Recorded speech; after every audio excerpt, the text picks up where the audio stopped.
పత్తికి గిట్టుబాటు ధర ఇవ్వాలని కోరుతూ ఈ నెల 12న కలెక్టరేట్ ముందు చేపట్టిన ధర్నాలో రైతులు అధిక సంఖ్యలో పాల్గొనాలని అఖిలపక్ష రైతుల సంఘాల నేతలు పిలుపునిచ్చారు. ఆదిలాబాద్ జిల్లా జైనత్ కేంద్రంలో అఖిలపక్ష రైతు సంఘాల సమావేశం జరిగింది. రైతులు పండించే పంటకు శాస్త్రీయ పద్ధతిలో కేంద్రం గిట్టుబాటు ధర కల్పించడం లేదని రైతు సంఘం అధ్యక్షులు నారాట్ల కృష్ణు ఆరోపించారు.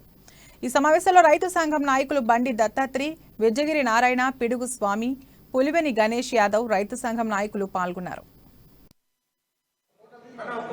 గత 5 రోజుల నుంచి మన ఆదిలాబాద్ కాన్స్టిట్యున్సీ వివిధ మండలాన్ని రోజొక మండలాన్ని పర్యటిస్తూ ఈ రోజు జైనత్ మండలం రావడం జరిగింది. దీని ఉద్దేశం ఏంటిదంటే 12 తారీఖున పత్తి ధర పెంచాలని 10,000కు పెంచాలనే ఉద్దేశంతో అందరినీ మొబిలైజ్ చేసి దీనికి ఒక కారణము గతంలో CCI సపోర్ట్ ప్రైస్ కంటే తక్కువ ఉన్నప్పుడే మార్కెట్లో వస్తుండే. కానీ ఇప్పుడు సపోర్ట్ ప్రైస్ కాకుండా గత నెల కిందనే గవర్నమెంట్, సెంట్రల్ గవర్నమెంట్ వీళ్ళకు ఇంట్లో కూడా వాణిజ్య పరంగా కూడా పోటీలో కూడా మార్కెట్లో దిగడానికి పర్మిషన్ ఇచ్చింది. అయినప్పటికీ